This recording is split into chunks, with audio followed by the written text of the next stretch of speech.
বিসমিল্লাহির রহমানির রহিম। সুপ্রিয় শিক্ষার্থীবৃন্দ এবং যারা এই মুহূর্তে আমার সাথে সংযুক্ত আছেন, আসসালামু আলাইকুম। টিকাটুলি কামরুন্নেসা সরকারি বালিকা উচ্চ বিদ্যালয় কর্তৃক আয়োজিত কামরুন্নেসা অনলাইন স্কুলে নবম দশম শ্রেণীর শিক্ষার্থীবৃন্দ, তোমাদেরকে জানাচ্ছি স্বাগতম। কেমন আছো তোমরা? আল্লাহর রহমতে ভালো আছো নিশ্চয়ই? আলহামদুলিল্লাহ, আমিও ভালো আছি। অনলাইন ক্লাসের ধারাবাহিকতায় তোমাদের সাথে অর্থনীতি ক্লাসে আছি আমি, নাজমুন নাহার হোসেন, সহকারী শিক্ষক, টিকাটুলি কামরুন্নেসা সরকারি বালিকা উচ্চ বিদ্যালয়। বরাবরের মতো তোমরা অর্থনীতি বই নিয়ে বসে পড়ো, আর সবার সামনে বই খাতা থাকা চাই। আমি তোমাদেরকে অর্থনীতি বইয়ের নবম অধ্যায় বাংলাদেশের গুরুত্বপূর্ণ অর্থনৈতিক প্রসঙ্গ পড়াচ্ছিলাম। আজ এই অধ্যায়ের উপর শেষ ক্লাস। আজকের ক্লাসে এই অধ্যায়টা শেষ করে দিব। শিক্ষার্থীরা, বাংলাদেশ মিলেনিয়াম ডেভেলপমেন্ট গোলস অর্জন করে এখন নিম্ন মধ্যম আয়ের উন্নয়নশীল দেশে পরিণত হয়েছে। এ দেশ জনসংখ্যাধিক্যের অর্থাৎ জনবহুল একটি দেশ। তবে এ দেশে উন্নয়নের প্রচুর সম্ভাবনা রয়েছে এবং 2021 সালের মধ্যে এসডিজি অর্জনের মাধ্যমে এটি মধ্যম আয়ের দেশে পৌঁছাবে বলে আমরা আশা করছি। এখন দেখো কিভাবে এই দেশ উন্নয়নের পথে অগ্রসর হচ্ছে। গত ক্লাসগুলোতে আমি আলোচনা করেছি উচ্চতর প্রবৃদ্ধির হার, দারিদ্র্য দূরীকরণ, সুষম বন্টন প্রভৃতির মাধ্যমে বাংলাদেশ সামনের দিকে, উন্নয়নের দিকে এগিয়ে যাচ্ছে। আজ আলোচনা করব বেকারত্ব নিরসন ও মানব সম্পদ উন্নয়ন সম্পর্কে। এতে করে শিক্ষার্থীরা তোমরা যা শিখবে দেখে নাও। বাংলাদেশের বেকারত্বের প্রকৃতি বিশ্লেষণ করতে পারবে। তারপর বাংলাদেশের বেকারত্ব নিরসনের উপায় বিশ্লেষণ করতে পারবে। মানব সম্পদের ধারণা বর্ণনা করতে পারবে। আর কি পারবে? জনসংখ্যা কিভাবে দেশের সম্পদে পরিণত হতে পারে তা ব্যাখ্যা করতে পারবে। এখন চলো প্রথম দেখি বেকারত্ব। তোমরা ছবিতে কি দেখতে পাচ্ছ? আনএমপ্লয়েড, বেকার। বেকারদের কি সারি করে দাঁড়ানো, কাজের অপেক্ষায় আছে, তাই না? আচ্ছা, এখন দেখি আমরা বেকারত্ব বলতে আমরা কি বুঝি। বেকারত্ব হচ্ছে কি? কাজ করতে সক্ষম, অর্থাৎ একজন ব্যক্তি শারীরিক ও মানসিক শ্রম দিতে সক্ষম এবং সে প্রচলিত মজুরি, অর্থাৎ যে মজুরি মার্কেটে প্রচলিত আছে সেই মজুরিতে সে কাজ করতে ইচ্ছুক কিন্তু কাজ পাচ্ছে না। এই ধরনের একটা অবস্থাকেই আমরা কি বলবো? বেকারত্ব। তাহলে বেকারত্বের বৈশিষ্ট্যগুলো কি কি দেখে নাও তোমরা। প্রথমে হচ্ছে কি? মজুরি ভিত্তিক কোনো কাজ পায় না। এটা একটি স্বাভাবিক কথা যে একজন ব্যক্তি যখন সে কাজ করে, কাজের বিনিময়ে সে কি আশা করে? মজুরি। তারপর হচ্ছে কি? প্রচলিত মজুরিতে কাজ করতে ইচ্ছুক, অর্থাৎ তাকে যা দেওয়া হয়, যে পারিশ্রমিক দেওয়া হয় তাতেও সে কাজ পাচ্ছে না। অর্থাৎ যে মজুরি তাকে দেওয়া হয় সে মজুরিতে সে সন্তুষ্ট, কিন্তু সে মজুরিতে সে কাজ পাচ্ছে না। এবং যেহেতু কাজ পাচ্ছে না, তাহলে সে আয় উপার্জন থেকে বঞ্চিত। এরপরে কি? আর্থিক ও মানসিক যন্ত্রণায় সে ভোগে যে বেকার। কিভাবে? যেহেতু সে কাজ পাচ্ছে না, সেহেতু তার কোনো আয়ও হচ্ছে না এবং সে পরিবারকে ফিনান্সিয়াল কোনো সাপোর্ট দিতে পারছে না। এর ফলে সে আর্থিক কষ্ট তো আছেই, মানসিক যন্ত্রণায়ও ভোগে। এরপরে দেখি আমরা বেকারত্বের প্রকৃতি বা বেকারত্বের ধরন। অর্থাৎ কি কি ধরনের বেকারত্ব থাকতে পারে। প্রথমেই দেখো মৌসুমি বেকারত্ব। মৌসুমি কথাটার মধ্যে কি বোঝা যাচ্ছে, যে এটা হচ্ছে একটি কি সিজনাল, অর্থাৎ মৌসুমি ভিত্তিক একটা বেকারত্ব দেখা যায়। সেটি কেমন? প্রাকৃতিক কারণে বছরের কোনো কোনো বিশেষ সময়ে এই ধরনের বেকারত্ব হয়। কিভাবে হয়? যেমন তোমরা ছবিতে দেখতে পাচ্ছ কি ফসল বপন, অর্থাৎ বীজ বুনে যে ফসল বপন করা হয় সেটি। এই ফসল বপন থেকে কর্তন, দেখো ছবিতে দেখতে পাচ্ছ কি ধান পেকে গেছে এবং কৃষক কি করছে? ফসল কাটছে। এই যে ফসল বপন এবং কর্তনের মধ্যে যে সময়টুকু, সেই সময়টুকু ব্যতীত অন্যান্য সময় গ্রামীণ কৃষক কি করে? কোনো কাজ পায় না বা তাদের জন্য কোনো কাজ থাকে না। অর্থাৎ বছরের যে সময় কৃষি শ্রমিক কাজের সুযোগ থেকে বঞ্চিত হয়, সেই সময়ের জন্যই ওই শ্রমিককে মৌসুমি বেকার বলে। অর্থাৎ কোন সময়টা? ওই যে বলছি যে ফসল বপন এবং কর্তনের মধ্যে যে সময়টুকু, সেই সময় ছাড়া তার কোনো কাজ থাকে না, এবং সেই সময়ে যে বেকার শ্রমিক তাকে বলা হয়, তার বেকারত্বটাকে বলা হয় কি? মৌসুমি বেকারত্ব। এবং সেই সময়ে ওই শ্রমিক হয়ে যায় কি? মৌসুমি বেকার। এরপরে দেখি আমরা কি ছদ্মবেশী বা প্রচ্ছন্ন বেকারত্ব। ছদ্মবেশী ও প্রচ্ছন্ন বেকারত্ব কেমন? কৃষিখাতে আপাত দৃষ্টিতে অনেক লোক কাজ করছে বলে মনে হয়। যেমন এটি ছবিতে দেখতে পাচ্ছ তোমরা, এটি একটি কৃষিকাজ এবং এখানে দেখো অনেকে একসাথে কাজ করছে, কিন্তু প্রকৃতপক্ষে কৃষিকাজে নিযুক্ত এসব লোকের মধ্যে অনেকেরই প্রান্তিক উৎপাদনশীলতা শূন্য। এখন কি শব্দটা আসছে? প্রান্তিক উৎপাদনশীলতা। তাহলে আমরা বুঝে নিই আগে প্রান্তিক উৎপাদনশীলতা জিনিসটি কি। অতিরিক্ত শ্রম বিনিয়োগের ফলে অতিরিক্ত যে উৎপাদন হবে সেটি হচ্ছে কি? প্রান্তিক উৎপাদনশীলতা। কিন্তু এই ছদ্মবেশী বেকারত্বে কি দেখা যায়? প্রান্তিক উৎপাদনশীলতা শূন্য। এবং প্রান্তিক উৎপাদনশীলতা শূন্য বিশিষ্ট লোককে কি বলা হয়? প্রচ্ছন্ন বেকার বা ছদ্মবেশী বেকার। যেমন একটা উদাহরণ দিই তোমরা, তাহলে ক্লিয়ার হবে।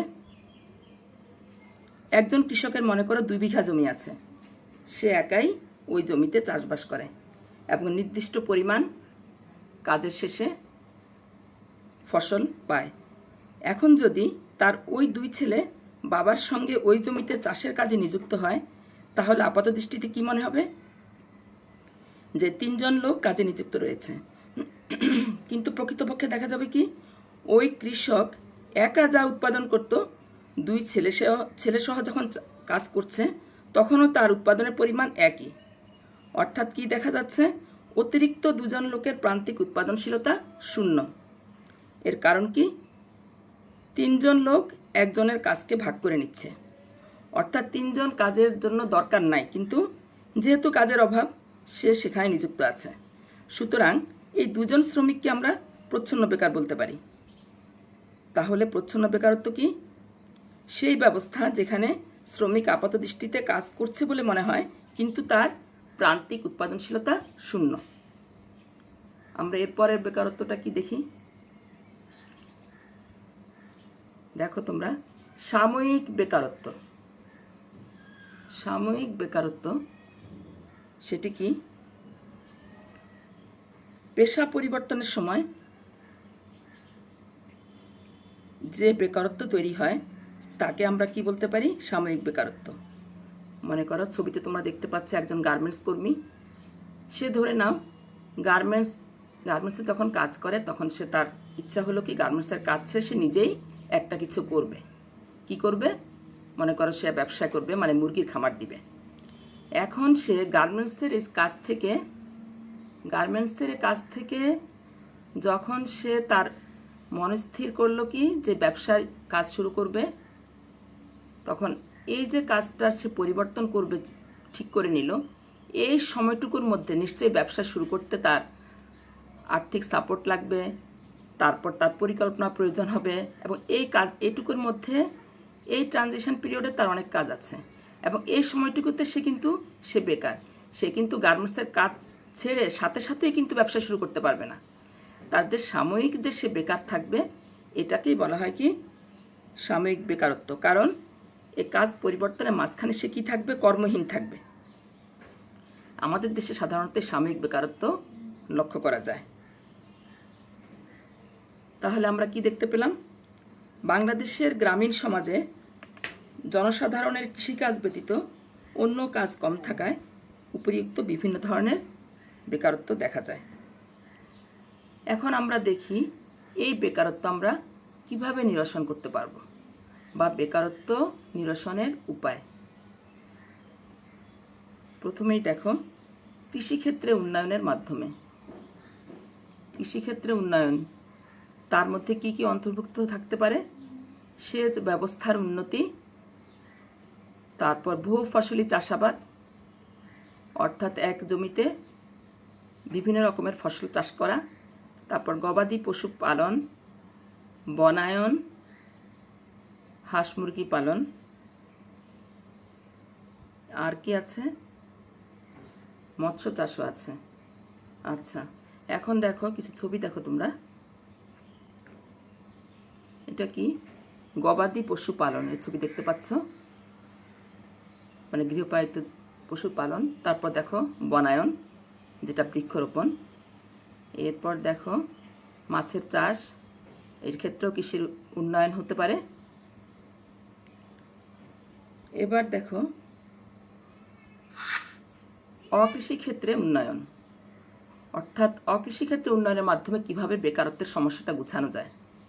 প্রথম হচ্ছে কি গ্রামীণ রাস্তাঘাট নির্মাণ, এরপর হচ্ছে কি গ্রামীণ গৃহ নির্মাণ, পর পুকুর সংস্কার, পর খাল সংস্কার, এরপর দেখো অতি ক্ষুদ্র ক্ষুদ্র ও মাঝারি শিল্পের বিকাশ, এরপর দেখো ছোটোখাটো ব্যবসা বাণিজ্য।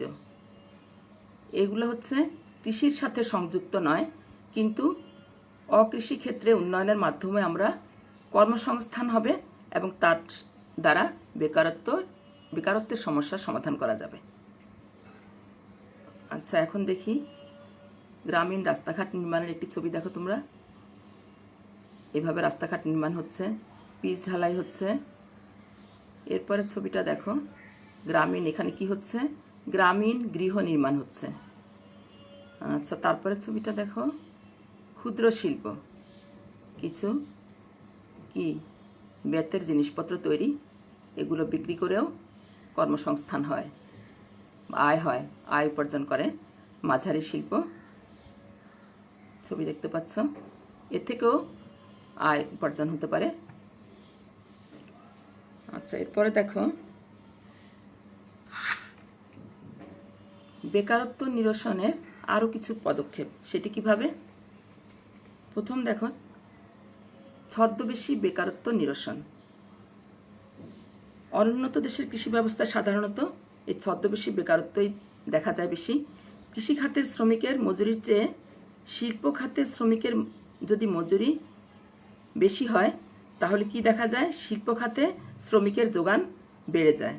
আর কৃষিখাত থেকে উদ্বৃত্ত যে বেকার শ্রমিক, সে কোথায় স্থানান্তরিত হয়, শিল্প খাতে স্থানান্তরিত হয়।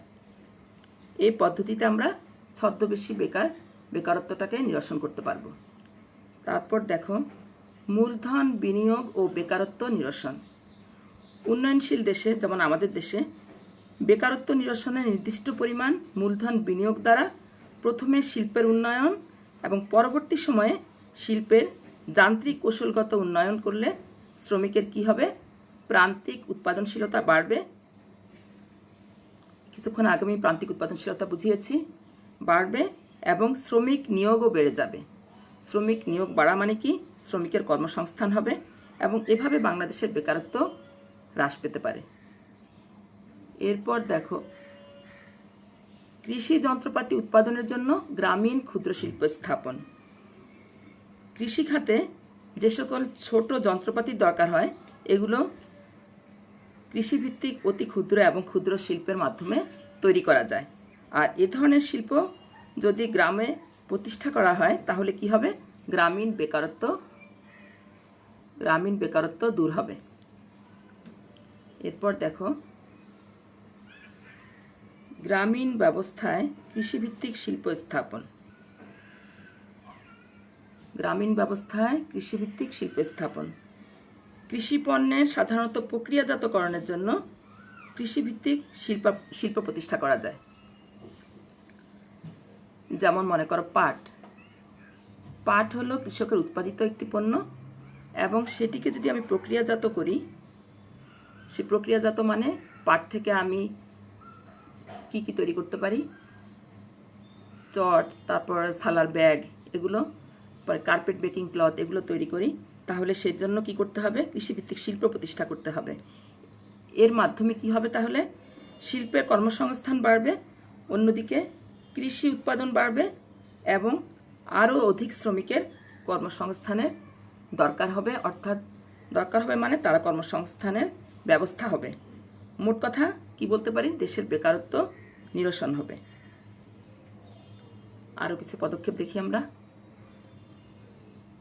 কৃষি জমিতে বহু ফসল উৎপাদন ব্যবস্থা, সেটি কেমন? বাংলাদেশের বেশিরভাগ এলাকায় কি দেখা যায়, মৌসুমী ফসল ব্যতীত মাঝখানে অন্য ফসল উৎপাদন বা কৃষি জমিতে একটি ফসল উত্তোলনের পর অন্য ফসল করার যদি উদ্যোগ নেওয়া হয়, তাহলে কৃষি শ্রমিক বেকার থাকে না। কিন্তু বাংলাদেশে বেশিরভাগই দেখা যায় কি, এক ফসলি জমি, অর্থাৎ বছরে একটি মাত্র ফসল হয়। এরপর দেখি ফসল বহির্ভূত কৃষি। বাংলাদেশকে নদীমাতৃক দেশ বলা হয়, অর্থাৎ বেশিরভাগ অঞ্চলে নদী নালা রয়েছে, তারপর খাল বিল আছে, নিচু জমি আছে যেটা কৃষি চাষের জন্য খুব দরকার। কৃষির মধ্যে কিন্তু মৎস্য চাষও আসে, অন্তর্ভুক্ত। তাহলে আমরা কি করতে পারি, সে নিচু জমিতে, নদী নালা, খাল বিলে বিভিন্ন জাতের মাছ চাষ করতে পারি। আর উঁচু অথচ ফসল হয় না এমন জায়গায় কি করতে পারি, হাঁস মুরগির খামার করে বছরের সব সময় কাজ করার সুযোগ করে দিতে পারি। তাহলে এটিও একটি ফসলের বাইরে যে কৃষিকাজ, তার মাধ্যমে বেকারত্ব নিরসনের ব্যবস্থা। এরপরে দেখো, অর্থনৈতিক চাহিদার সাথে কর্মমুখী বাধ্যতামূলক শিক্ষানীতি গ্রহণ। আমাদের দেশের মতো উন্নয়নশীল একটি দেশে বেকার সমস্যা যদি সমাধান করতে চাই, তাহলে কি করতে হবে, শিক্ষা ব্যবস্থার মধ্যে পরিবর্তন আনতে হবে। সেটি কিভাবে, কৃষি ও শিল্পক্ষেত্রে নিয়োগ বৃদ্ধি করার জন্য মাঠ পর্যায়ে বাস্তবভিত্তিক ব্যবহারিক শিক্ষা প্রদান করতে হবে, অর্থাৎ যেটি সে বাস্তব জীবনে কাজে লাগাতে পারে এরকম শিক্ষাই তাকে শিক্ষিত করে তুলতে হবে। এবং সেটি কিভাবে করতে পারবো আমরা, দেশের প্রতিটি জেলায় কারিগরি ও ভোকেশনাল ইনস্টিটিউট স্থাপন করে স্বল্প শিক্ষিত বেকারদের প্রশিক্ষণ দিয়ে নিজস্ব ব্যবস্থায় যেন কাজ করার পদ্ধতি গ্রহণ করতে পারে, সেই সুযোগ আমাদের সৃষ্টি করে দিতে হবে। এরপর দেখো, পর্যাপ্ত পরিমাণ ঋণ সুবিধা। গ্রামীণ অর্ধশিক্ষিত বেকারদের ভোকেশনাল ট্রেনিং প্রদানের পর তাদেরকে আর্থিক ঋণ সুবিধা যদি দেওয়া হয়, তাহলে হাঁস মুরগির খামার, মৎস্য খামার, তারপর গবাদি পশু খামার, তোমরা ছবিতে দেখেছ, মতো প্রকল্প বাস্তবায়নের মাধ্যমে বেকারত্ব নিরসন করতে পারি। আবার এছাড়া ক্ষুদ্র কুটির শিল্প স্থাপনের মাধ্যমেও গ্রামীণ বেকারত্ব অনেকাংশেই কমিয়ে আনা যায়। এবার চলো আমরা বাংলাদেশের আরেকটি সমস্যা। বাংলাদেশ জনবহুল দেশ ঠিক আছে, কিন্তু মানব সম্পদের অভাব আছে। সেই মানব সম্পদ বলতে আমরা কি বুঝি? জনসংখ্যা মাত্রই কিন্তু মানব সম্পদ নয়। কিভাবে আমরা তাকে মানব সম্পদে পরিণত করতে পারি, রূপান্তরিত করতে পারি, সেটি দেখিনি। এবং এই মানব সম্পদ কিন্তু অর্থনৈতিক উন্নয়নের জন্য খুবই প্রয়োজন। এবং শুধু উন্নয়ন নয়, প্রযুক্তির ক্ষেত্রেও মানব সম্পদ দরকার। এবং দক্ষ ও প্রশিক্ষিত মানব সম্পদের মূল্য তুলনামূলকভাবে অনেক বেশি। এখন দেখি মানব সম্পদ বলতে আমরা কি বুঝি। জনসংখ্যার যে অংশ যখন শিক্ষা ও দক্ষতার ভিত্তিতে। শব্দগুলো খেয়াল করো। কিসের ভিত্তিতে? শিক্ষা ও দক্ষতার ভিত্তিতে আমরা কিসে পরিণত করতে পারি? শ্রমশক্তিতে পরিণত করতে পারি। তখন আমরা তাদেরকে মানব সম্পদ বলতে পারি। অর্থাৎ জনসংখ্যা যখন রূপান্তরিত হয় কিসে? শ্রমশক্তিতে, সেটি হচ্ছে কি? মানব সম্পদ। এবং কিসের মাধ্যমে রূপান্তরিত হবে? শিক্ষা ও দক্ষতার মাধ্যমে। এবং দেখো আরেকটি কি পয়েন্ট দেখো, অর্থনৈতিক উন্নয়নের জন্য কি দরকার? বস্তুগত সম্পদ ও মানব সম্পদ দুটোই কিন্তু জরুরি। এবং বস্তুগত সম্পদ বলতে আমরা কি বুঝি দেখে নাও। কোনো দেশের ভূমি ও মূলধনকে কি বলা যায়? বস্তুগত সম্পদ বলা যায়। ভূমি ও মূলধনকে বলা যায় কি? বস্তুগত সম্পদ। এবং দেশের প্রাকৃতিক সম্পদগুলোকে কাজে লাগিয়ে অর্থনৈতিক উন্নয়নের গতি যদি আমরা ত্বরান্বিত করতে চাই, তাহলে এই দক্ষ মানব শক্তির সাপ্লাই থাকা অনেক দরকার। এবং অর্থনৈতিক উন্নয়নের জন্য কিন্তু এই দুটোই খুবই জরুরি, বস্তুগত সম্পদ এবং মানব সম্পদ। এবার দেখি আমরা মানব সম্পদ উন্নয়নের একটি চিত্র। দেখো কিভাবে যে রেখাচিত্রটা আছে গ্রাফিক্যাল মোডে, সেটি কি হচ্ছে? উপরের দিকে যাচ্ছে। কিভাবে? মানব সম্পদ উন্নয়নের মাধ্যমে। এরা সবাই কি? যারা যাচ্ছে এরা কি? দক্ষ মানব শক্তি। এখন দেখি মানব সম্পদ উন্নয়ন বলতে আমরা কি বুঝি। উপযুক্ত শিক্ষা, প্রশিক্ষণ, স্বাস্থ্যসম্মত বাসস্থান, চিকিৎসা সেবা, এগুলোর মাধ্যমে মানুষের কর্মক্ষমতা এবং দক্ষতা বৃদ্ধির যে প্রক্রিয়া, সে প্রক্রিয়াকে আমরা কি বলতে পারি? মানব সম্পদ উন্নয়ন। এবং তার জন্য এই প্রক্রিয়াতে কি কি জিনিস অন্তর্ভুক্ত? উপযুক্ত শিক্ষা, প্রশিক্ষণ, স্বাস্থ্যসম্মত বাসস্থান এবং চিকিৎসা সেবা। এখন দেখি শিক্ষার মাধ্যমে কিভাবে মানব সম্পদ উন্নয়ন হয়। প্রথম পদ্ধতি হচ্ছে শিক্ষা। জনসংখ্যাকে যদি আমরা কর্মক্ষম ও দক্ষ জনশক্তিতে রূপান্তরিত করতে চাই, তাহলে কি দরকার? শিক্ষা ও কর্মমুখী শিক্ষার সম্প্রসারণ দরকার। এবং শিক্ষা ব্যক্তিজীবন এবং জাতীয় উন্নয়নের জন্য খুবই দরকার, যেটা আমাদের পরিহার করা চলবে না। এবং দেশের শিক্ষা ব্যবস্থায় আমূল পরিবর্তন করে সকলের জন্য কিসের ব্যবস্থা করতে হবে? কর্মমুখী শিক্ষা। যাতে কর্মমুখী শিক্ষা মানে যাতে একজন ব্যক্তি কোনো কাজ করে খেতে পারে। একজন মানুষ যখন নিরক্ষর থাকতে পারে, কিন্তু তাকে যদি কর্মমুখী শিক্ষা দান করা হয়, তাহলে কি হয়? সে মানব শক্তিতে রূপান্তরিত হয়। এবং একজন নিরক্ষর মানুষ ভালো ও দক্ষ চাষি হয়ে উৎপাদন করলে সে কয়েক গুণ বেশি উৎপাদন করতে পারবে। বাংলাদেশের মতো উন্নয়নশীল দেশে পেশাগত শিক্ষা বা কারিগরি শিক্ষা ব্যবস্থার প্রয়োজনের তুলনায় অনেক কম। সুতরাং দেশের সর্বত্র কর্মসংস্থান উপযোগী কারিগরি শিক্ষার বিস্তার ঘটানো দরকার। এরপরে দেখো প্রশিক্ষণ।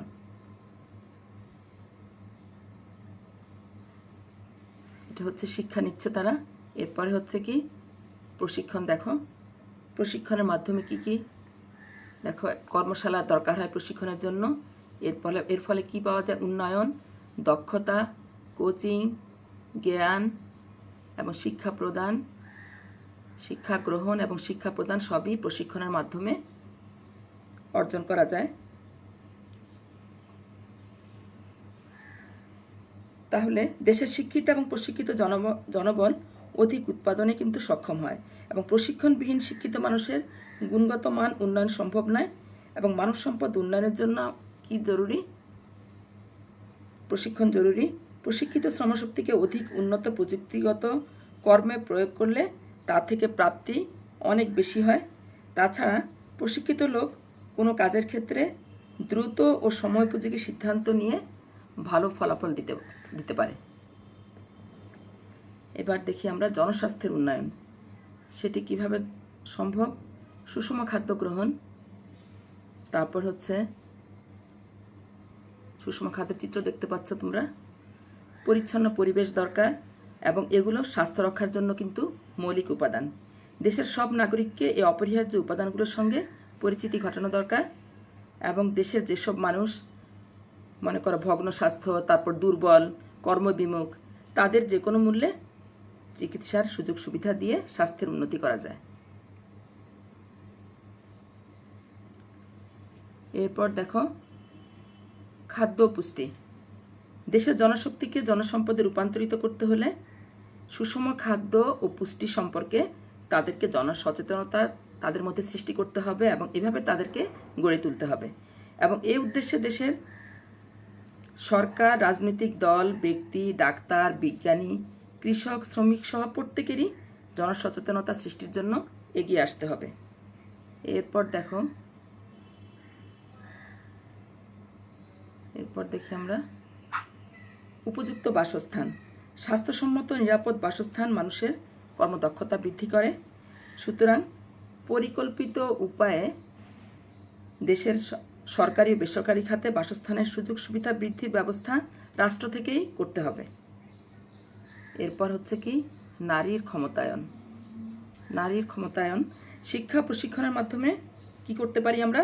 নারী সমাজকে কর্মে নিয়োজিত করার ব্যবস্থা করতে পারি এবং এর মাধ্যমে কিন্তু মানব সম্পদের উন্নয়ন ঘটানো যায়। কারণ আমরা জানি আমাদের দেশের জনসংখ্যার অর্ধেকই হচ্ছে নারী এবং তাদেরকে ঘরে রেখে অর্থনৈতিক উন্নয়ন সম্ভব নয়। তাই নারী সমাজকে যদি আমরা কর্মমুখী শিক্ষায় শিক্ষিত করে তুলতে পারি এবং প্রশিক্ষণ দিতে পারি তাহলেই মানব সম্পদের উন্নয়ন সম্ভব। এরপরে দেখো মানব সম্পদ উন্নয়নের লাস্ট পয়েন্টটা কি? মানব সম্পদ উন্নয়ন পরিকল্পনা।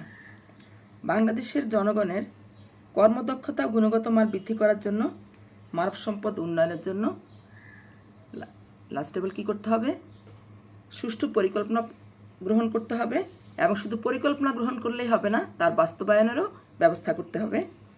এবং এই উদ্দেশ্যে যে পরিকল্পনা গ্রহণ করা হয় সেটি বাস্তবায়নের জন্য কার্যকর পদক্ষেপ নিতে হবে এবং যদি আমরা এই পদক্ষেপ নেই তাহলেই অর্থনৈতিক উন্নয়ন করা সম্ভব হবে।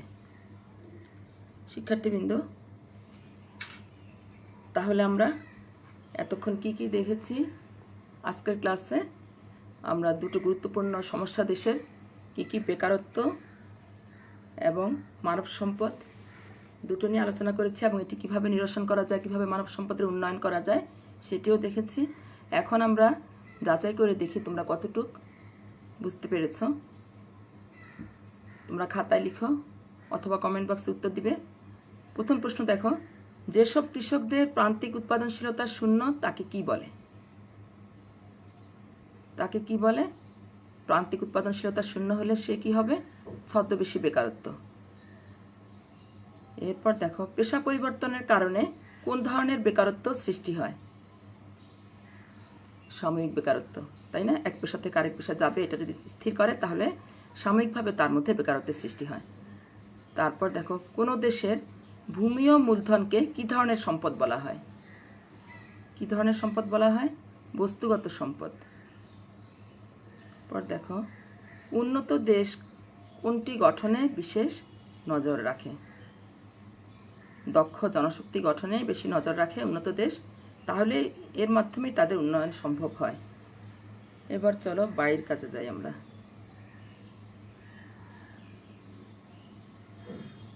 বাংলাদেশের গ্রামীণ সমাজে উদ্বৃত্ত শ্রমিকদের বেকারত্ব নিরসনে কী ধরনের পদক্ষেপ গ্রহণ করা যায়